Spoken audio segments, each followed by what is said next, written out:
Le film commence avec deux sœurs, nommées Mia et Emma, dans une voiture qui discutent avec leur père, Louis. Pendant qu'ils sont en voiture, Louis se plaint du trafic, alors qu'en fait, une vache bloque la route et refuse de bouger. Pour aider, Mia essaie d'imiter le son d'une vache pour l'effrayer, mais ça ne marche pas. Impatient, le père dit qu'il va démarrer la voiture et passer par-dessus, mais avant qu'il ne le fasse, la vache s'écarte finalement du chemin. Cependant, juste au moment où ils célèbrent, un bélier traverse devant eux, ce qui irrite Louis. Plus tard, la famille arrive dans un village où vit grand-mère Rose, qui s'occupe d'un cochon nommé Monroe. Rose les accueille avec un câlin, mais demande ensuite qui ils sont, montrant qu'elle a des problèmes de mémoire et ne se souvient pas de ses petits-enfants. À ce moment-là, le père mentionne sa femme, et Rose commence à se souvenir d'eux petit à petit. Après cela, Louis demande à rester quelques jours, et Rose accepte. Plus tard, la famille se réunit et Louis leur raconte que l'année précédente, ils ont traversé des moments difficiles, comme la perte de son emploi, la vente de son immeuble et le pire de tout, le départ de sa femme, nommée Samantha. Pour les consoler, Rose dit que tout ira bien et Mia la croit, mais elle renverse accidentellement un verre de lait sur la table. En voyant cela, Louis se lève pour nettoyer, mais il fait tomber accidentellement une bougie, provoquant un petit incendie qui inquiète tout le monde. Heureusement, Rose réagit vite et réussit à éteindre le feu. Après cela, les sœurs se préparent à dormir, mais avant, Mia regarde par la fenêtre et voit une lueur rose près d'un arbre. Au début, elle est curieuse, mais décide ensuite que ce n'est rien d'important et se couche. Le lendemain, Rose réveille les filles en frappant une casserole, annonçant qu'il est temps de travailler. Les tâches incluent des activités agricoles, comme traire une vache, arracher des radis de la terre et s'occuper du foin. Elles travaillent toute la matinée, et quand elles ont enfin une petite pause, Rose leur dit de se préparer car le bus scolaire est sur le point d'arriver. Pendant qu'elles attendaient, Mia était très somnolente, mais soudain, elle voit un homme avec un chapeau noir. Inquiète, Mia essaie d'avertir sa sœur, mais Emma ne la croit pas. Peu après, le bus arrive et elles montent toutes les deux, essayant de trouver deux sièges pour s'asseoir ensemble. Mais comme il n'y en a pas, chacune s'assied à côté d'un autre élève. Emma s'assied à côté d'un garçon nommé Patrick, qui a l'habitude de donner des noms aux objets, comme la fenêtre, un livre ou des ciseaux. Pendant ce temps, Mia s'assied à côté d'une fille qui ne veut pas parler. À l'école, Mia n'est bonne à aucune activité et finit par avoir de mauvaises notes. À la cantine, elle n'aime pas non plus la nourriture et en essayant de s'asseoir à l'une des tables, elle fait une blague qui énerve l'une des brutes, nommée Kimi, qui lui jette son plateau et l'insulte devant tout le monde. Plus tard, pendant qu'elles étudient, Rose leur donne deux options. Aider à préparer un poulet ou aller chercher ses médicaments dans un magasin. Sans hésiter, les filles courent vers le magasin. En arrivant, elles trouvent des hommes en train de discuter. Alors, elles se dirigent vers le comptoir pour appeler quelqu'un en charge et un jeune homme nommé Patrick apparaît. Pendant que Patrick s'occupe d'elle, l'un des hommes du bar, nommé Willy, appelle Mia. Quand Mia s'approche, il lui demande si elle est la petite fille de Rose et la jeune fille répond « oui ».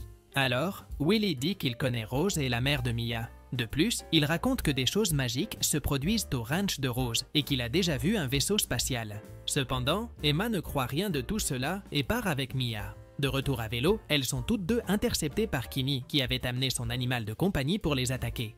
Au début, elle lui demande de partir, mais Kimi ne partirait que si elle lui montrait ce qu'elle transportait dans les paniers de vélo. À ce moment-là, elles lui disent que ce sont des médicaments pour leur grand-mère et, en l'entendant, Kimi leur ordonne de rendre les vélos. Sans les vélos, les filles rentrent à la maison et leur père est inquiet, leur demandant où elles étaient allées.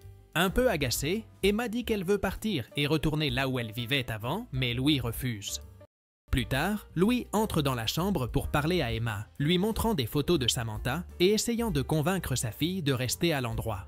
Pendant ce temps, Mia voit sa grand-mère tomber par terre et court l'aider, sans savoir qu'elle avait des problèmes de santé. Après la frayeur, Mia se confie et sa grand-mère la berce sur ses genoux, l'aidant à se calmer. Pendant la nuit, Mia revoit une lueur rose près des arbres et, en cachette, prend le téléphone portable d'Emma pour enregistrer ce qui se passait. Ensuite, elle sort de la maison et marche jusqu'à l'endroit où elle a vu la lumière et, en s'approchant, elle trouve une licorne parmi les buissons. Impressionnée, elle court vers la maison et va voir Emma, lui montrant la preuve de la licorne à travers la vidéo qu'elle a enregistrée. Cependant, Emma ne voit rien dans la vidéo et, agacée, elle ordonne à Mia d'aller dormir. Malgré tout, Mia montre la vidéo à son père, mais lui non plus ne parvient pas à voir de licorne dans l'enregistrement. C'est pourquoi Mia pense que tout n'était qu'un rêve, mais elle décide de montrer la vidéo à sa grand-mère Rose et, à sa surprise, elle parvient à voir la licorne. Le lendemain, pendant qu'Emma achète les médicaments de sa grand-mère, Mia discute avec les hommes du bar et demande à Willy s'il croit aux licornes. Willy répond « oui » et commence à raconter que les licornes portent chance si on arrive à les attraper. Inspirée, Mia invite sa sœur à chasser une licorne, dans l'espoir d'apporter de bonnes choses à leur famille. Mais Emma rejette l'idée. Au fil des jours, Mia commence à apprendre tout ce qu'elle peut sur les licornes, et après avoir parlé avec sa sœur, elles font toutes les deux un pacte. Dans le cadre de cet accord, Emma aiderait Mia à trouver la licorne, et en échange, Mia aiderait Emma à convaincre leur père de retourner dans la ville où ils vivaient auparavant. Pendant la nuit, elles se rendent ensemble dans la forêt à la recherche de la licorne. D'après ses recherches, Mia théorise qu'elle devrait pleurer pour appeler la licorne, et elle demande à sa sœur de lui tirer les cheveux. En entendant cela, Emma refuse, mais après beaucoup d'insistance, elle le fait. Cependant, Mia n'arrive pas à pleurer. Triste, Mia s'assied et commence à se confier à sa sœur, disant que les choses sont difficiles. Alors qu'elles sont toutes les deux au bord des larmes, Emma admet qu'elle croit sa sœur, et elles s'étreignent. Après cela, elles décident de rentrer à la maison, mais soudain, elles entendent un bruit. Et aussitôt, une lueur commence à les entourer. Inquiète, Mia demande à Emma de se cacher. À ce moment-là, un portail s'ouvre et la licorne en sort, laissant les sœurs impressionnées. Peu après, Emma attrape l'animal magique, ce qui le met en colère, mais elles parviennent toutes les deux à le calmer et réalisent qu'il a une blessure à la patte. Plus tard, elles décident de le ramener à la maison et, en chemin, Mia lui donne le nom de Rocco. En arrivant, elles courent raconter la nouvelle à leur père. Dans le salon, elles ouvrent la fenêtre et lui montrent l'animal, mais pour une raison quelconque, Louis ne voit rien et se rendort, laissant les jeunes filles confuses. Ensuite, elles l'emmènent à la grange, où elles sont surprises par Rose, qui parvient à voir la licorne et la caresse avec tendresse. À ce moment-là, Rose révèle aux filles que leur mère pouvait aussi voir les licornes, car elle s'occupait de certaines d'entre elles. Impressionnées, les filles en demandent plus et Rose raconte que Samantha protégeait les licornes des chasseurs, tirant des flèches pour les aider à s'échapper. De plus, Rose dit que les licornes n'appartiennent à personne et qu'elles font ce qu'elles veulent. En entendant cela, Mia insiste pour rester avec Rocco, mais Rose explique que les licornes sont des êtres très puissants et que les humains ne sont pas prêts à gérer un tel pouvoir. Malgré tout, Rose permet à la licorne de rester à la maison jusqu'à ce que sa patte soit complètement guérie. Plus tard, quand tout le monde dort, l'animal décide de partir. Mais en entendant Mia dire que Rocco est un cadeau du ciel, il change d'avis et retourne à la grange. Les jours suivants, Rocco commence à aider les filles avec les tâches de la ferme, facilitant des travaux comme traire la vache ou cultiver des carottes. De plus, les jeunes filles remarquent que la licorne porte beaucoup de chance et elles parviennent à trouver rapidement une aiguille dans une botte de foin. En chemin pour l'école, elles emmènent Rocco avec elles, mais personne ne parvient à le voir. À un moment donné, le bus passe dans une flaque de boue, salissant tout le monde, sauf Emma et Mia. À l'école, la licorne les aide dans les activités, leur donnant des indices et leur permettant d'obtenir de bonnes notes. À la cantine, Mia et Emma reçoivent les meilleurs plats, et pour rendre la journée encore meilleure, la licorne fait trébucher Kimi, provoquant le rire de tous. Pendant ce temps, au bar, les hommes discutent entre eux, jusqu'à ce que Willy voit Emma et Mia passer près de la licorne. À ce moment-là, il prévoit de tout raconter à ses amis, mais il y réfléchit mieux et se ravise, car il ne le croirait pas. Plus tard, pendant la nuit, les filles essaient de réconforter Rocco, mais elles n'y parviennent pas, car la licorne a toujours la patte blessée. Ensuite, elles le laissent dans la grange, sans remarquer que Willy était caché derrière un arbre, attendant une opportunité. Soudain, Mia et Emma se réveillent à cause d'un bruit étrange. Et en sortant, elles voient un morceau de tissu. À ce moment-là, elles le tirent et découvrent Rose avec son petit ami, nommé Bud. Bud explique qu'il attendait que les filles s'endorment pour pouvoir apparaître et passer du temps avec Rose. Ensuite, Bud s'en va et Rose ramène les filles au lit. Profitant de l'occasion, Willy entre dans la grange et s'approche de la licorne, impressionné de la voir. Alors, Willy attrape sa corne, mais la licorne se secoue avec force et le projette au loin. En se relevant, Willy réalise quelque chose de surprenant. Il est devenu plus jeune et plus fort. Excité, Willy prévoit de prendre la corne de la licorne et de s'enfuir, mais soudain, Rose apparaît et l'attaque avec un artefact. Alors, une poursuite commence dans la grange puis dans la forêt, avec Rose qui accule Willy. Cependant, les problèmes de santé de Rose la font s'évanouir, donnant à Willy l'occasion parfaite de s'échapper. Plus tard, les filles se réveillent inquiètes et sortent où elles voient une ambulance emmener Rose à l'hôpital. À ce moment-là, Louis apparaît, rassure les filles et les ramène à la maison. Ailleurs, Willy, maintenant plus jeune et en meilleure santé, demande à l'organisateur du lieu d'affronter le plus fort dans une compétition. et ils gagnent sans aucun effort. Pendant ce temps, le lendemain, les filles demandent à leur père de rendre visite à leur grand-mère et il dit qu'il ira travailler et qu'à son retour, il les emmènera la voir. À ce moment-là, Mia a une idée. Elle dit qu'elle peut guérir sa grand-mère avec les pouvoirs de la licorne, mais cela irrite Louis qui lui demande d'arrêter d'imaginer des choses. Ensuite, Louis part travailler et Mia convainc Emma d'emmener la licorne à l'hôpital où se trouve leur grand-mère, décidée à la sauver à tout prix. En chemin, les filles mettent un chapeau haut de forme à Rocco pour le déguiser, mais elles réalisent vite que ce n'est pas nécessaire, car personne ne peut le voir. Plus tard, elles arrivent au bar, et Mia veut montrer la licorne à Willy, mais elle apprend qu'il n'est pas venu depuis des jours. Pendant ce temps, Emma lance un défi à Patrick, et s'il perd, il devra les emmener à l'hôpital dans le camion de son père. Ainsi, Patrick perd tous les défis et finit par conduire à l'hôpital. Cependant, le garçon n'a aucune expérience de la conduite et cause de nombreux problèmes en chemin.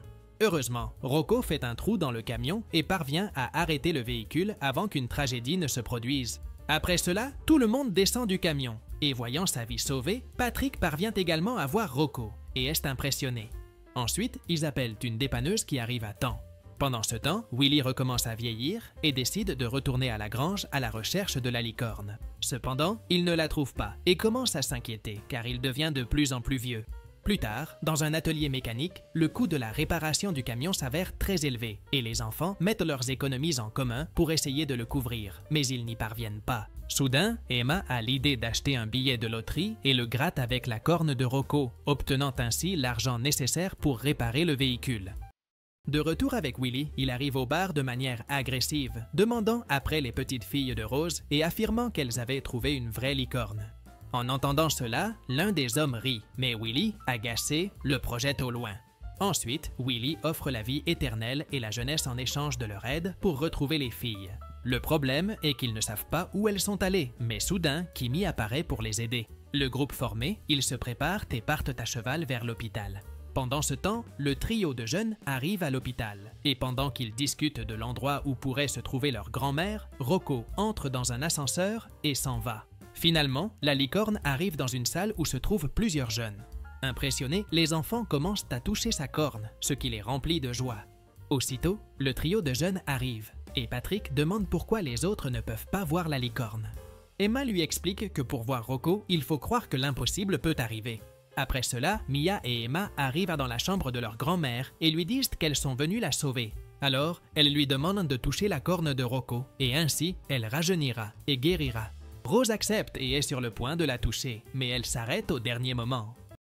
Elle dit qu'elle est trop âgée et qu'elle ne veut pas absorber les pouvoirs de Rocco.